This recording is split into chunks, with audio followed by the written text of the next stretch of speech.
नमस्कार, छत्तीसगढ़ के इस खास बुलेटिन में आप सभी का स्वागत है। मैं हूं रेनू आपके साथ। तो चलिए शुरुआत करते हैं छत्तीसगढ़ की कुछ खास खबरों से। मुख्यमंत्री भूपेश बघेल ने कैबिनेट के प्रारंभ में मंत्रिमंडल के सभी सदस्यों को पिछले 2 वर्षों में राज्य सरकार द्वारा लागू की गई जल कल्याणकारी योजनाओं की सफलता के लिए बधाई दी है। वहीं मुख्यमंत्री भूपेश बघेल ने नेतृत्व में राज्य सरकार की सफलता 2 वर्ष पूर्ण होने पर मंत्रिमंडल के सभी सदस्यों ने भी मुख्यमंत्री को बधाई दी। इस दौरान सभी कैबिनेट मंत्री भी मौजूद रहे।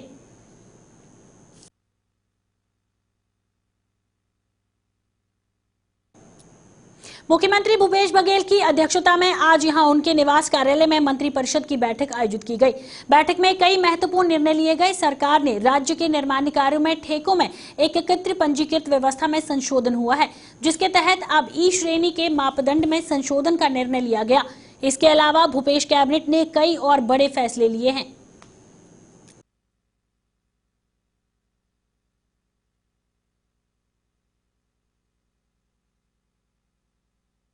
निर्णय लिया था कि जिनके क्लास की जो परीक्षाएं हैं उसको अब क्लासेस प्रारंभ करने के बारे में आज निर्णय लिया गया कि जनवरी माह से औद्योगिक प्रशिक्षण संस्थान के औद्योगिक एवं रोजगार प्रशिक्षण संस्थान के सभी क्लासेस को हम प्रारंभ करेंगे। कोविड के कम होने के कारण राज्य के जिला और मुख्यालय और प्रमुख शहरों में जो रीडेवलपमेंट का जो हम लोगों ने प्रस्ताव पारित किया है, विशेष रूप से ये शांति नगर की कॉलोनी के बारे में सैद्धांतिक रूप से उसके पुनर्विकास की योजना को आज के कैबिनेट से सहमति दिया गया है।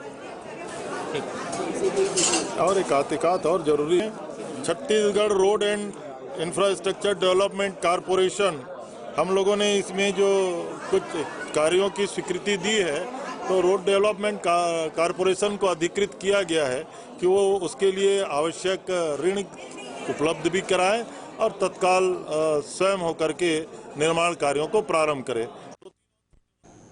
सांसदीय सचिव गुरदयाल बंजारे ने कांग्रेस की सरकार के 2 साल पूरे होने पर सरकार की उपलब्धियां गिनवाई। उन्होंने कलेक्टर में आयोजित एक प्रेस वार्ता में पत्रकारों से रूबरू होकर सरकार की उपलब्धियों के बारे में जानकारी दी। सांसदीय सचिव ने कहा है कि प्रदेश के किसानों के हितों को ध्यान में रख और उनसे किए गए वादों को पूरा किया। इस दौरान उन्होंने सरकार की महत्वाकांक्षी योजना नरवा गरवा गोधा न्याय योजना न्याय कोरोना काल में किए जा रहे कार्यों को मैं अवगत भी कराया। सांसद सचिव ने कहा है कि सरकार ने पिछले 2 वर्षों में गांव गरीब किसान मजदूर विनाश्रित्व में महिलाएं बच्चे युवा सहित प्रदेश के सभी वर्गों के विकास के लिए अनेक कदम उठाए हैं। इस अवसर पर उन्होंने कलेक्टर में लगे प्रदर्शनी का भी अवलोकन किया।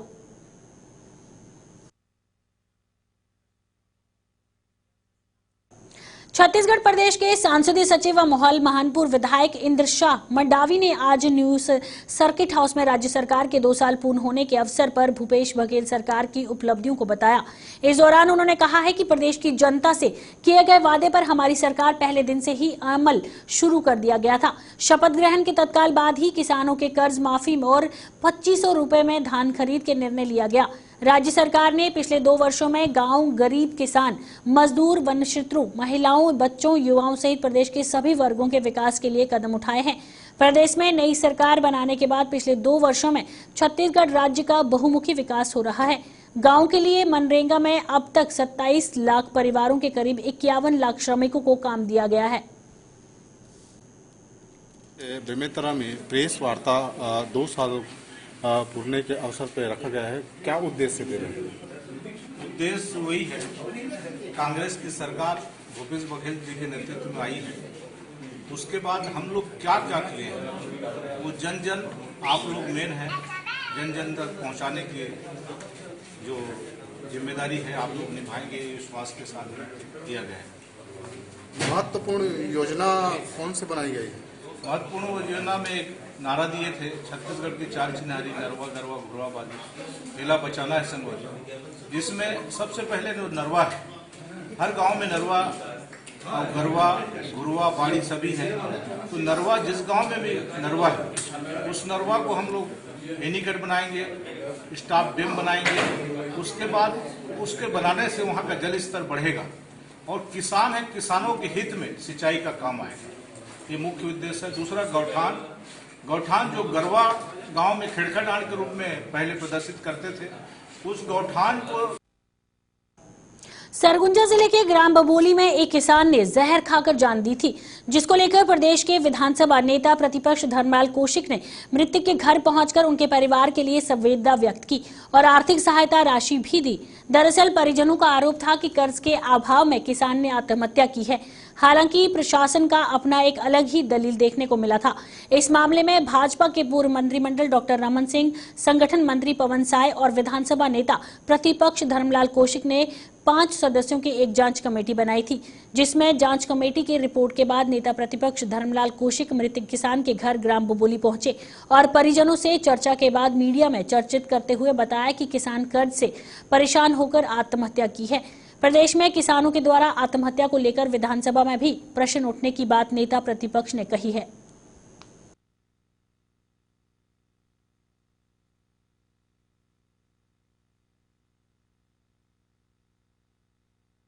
रूप से कोई परिवार में चला जाता है तो स्वाभाविक रूप से परिवार की स्थिति और खराब होती है।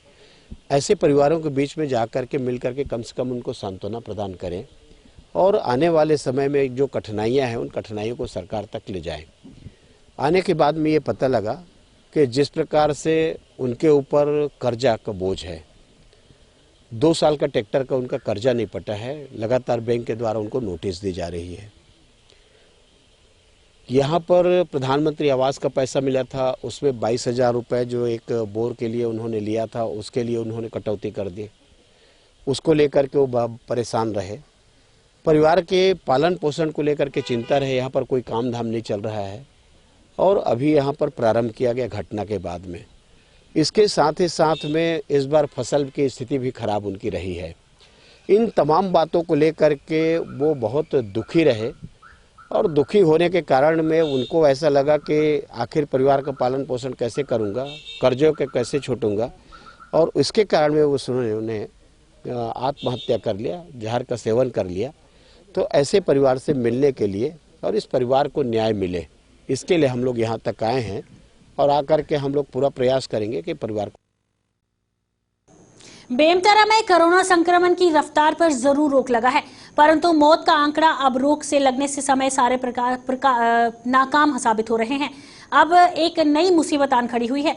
दिसंबर के महीने में ऐसे केस आ चुके हैं जिनका इलाज 10 से 15 दिनों तक चलने के बाद अंत में जिंदगियां हार गई। डॉक्टरों का मानना है कि संक्रमण इतनी तेजी से शरीर में फैल रहा है कि अगर संक्रमण की पहचान 2 से 4 दिन के बाद में भी देरी हुई तो मुश्किलें बढ़ा रही हैं। मरीज संक्रमण के 7वें व 8वें दिन आते हैं तो पाया जाता है कि उन्हें लंग्स फाइब्रोसिस हो गया है, फेफड़े काम नहीं कर रहे, सेकेंडरी इन्फेक्शन का खतरा बढ़ जाता है और फिर चाहकर भी कुछ नहीं कर पाते। सबका एक ही कारण है, देरी से जांच।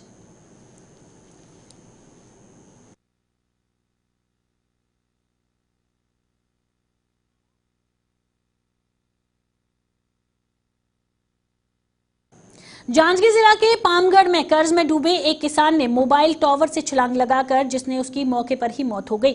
मरने से पहले उसने टावर में चढ़कर लोगों को अपनी परेशानी बताई, जिसे सुनकर उसके परिजन और पुलिस अफसर समेत सभी ने उसकी मदद करने का आश्वासन दिया, लेकिन वह किसी की बात नहीं माना और टावर से छलांग लगाकर उसने तत्काल हॉस्पिटल में ले जाया गया और डॉक्टर ने मृत घोषित कर दिया।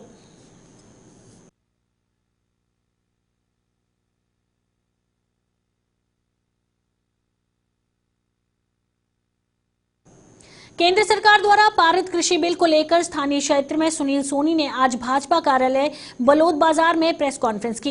इस दौरान सांसद सुनील सोनी ने कहा है कि कुछ असामाजिक तत्वों द्वारा कृषि बिल को किसानों के हित बताकर दुष्प्रचार किया जा रहा है, जिसके कारण किसानों में असंतोष है। साथ ही साथ केंद्र के कृषि बिल में कहीं भी एमएसपी समर्थन मूल्य के धान नहीं खरीदने की बात कही गई है, लेकिन कुछ लोग द्वारा इस बिल का दुष्प्रचार कर केंद्र की मोदी सरकार के खिलाफ असंतोष पैदा करना चाह रहे हैं।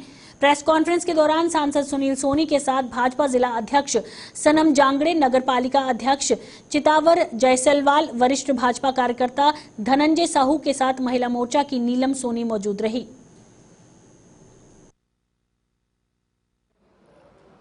ऐसे लोगों के बीच में ये कुछ लोग आकर जो है इसको दूसरा देने का सफल प्रयास कर रहे हैं। हमारा छत्तीसगढ़ के किसानों को मैं धन्यवाद दूंगा कि शांतिपूर्ण ढंग से जो है उनकी भी जो मांग थी एमएसपी की या कोई बीच में चर्चा थी, एक भ्रम था, वो भ्रम पूरा होने के बाद में आज जो है हमारे छत्तीसगढ़ शांत है। हमारे छत्तीसगढ़ के किसानों को का लगातार उन्नति और प्रगति हो रही है। केंद्र लगातार छत्तीसगढ़ के किसानों के लिए जो धनराशि उपलब्ध कराना है, जो सहयोग करना है, जो एमएसपी का पैसा देना है, वो सारा समय के पहले दिया है। लेकिन छत्तीसगढ़ सरकार जो है वो भी असफल प्रयास कर रही है भ्रम फैलाने का। होगा कहीं किसानों के साथ कहीं भी अन्याय नहीं होगा, न्याय होगा। उनके लिए कानून जो है आने वाले समय में क्रांतिकारी रहेगा। उनकी फसल दोगुनी हो, इसका एक प्रयास के लिए कानून है।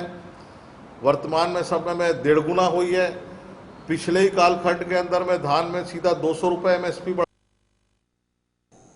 छत्तीसगढ़ के इस बुलेटिन में फिलहाल इतना ही। देश और दुनिया की तमाम खबरों के लिए बने रहिए JK 24/7 न्यूज के साथ।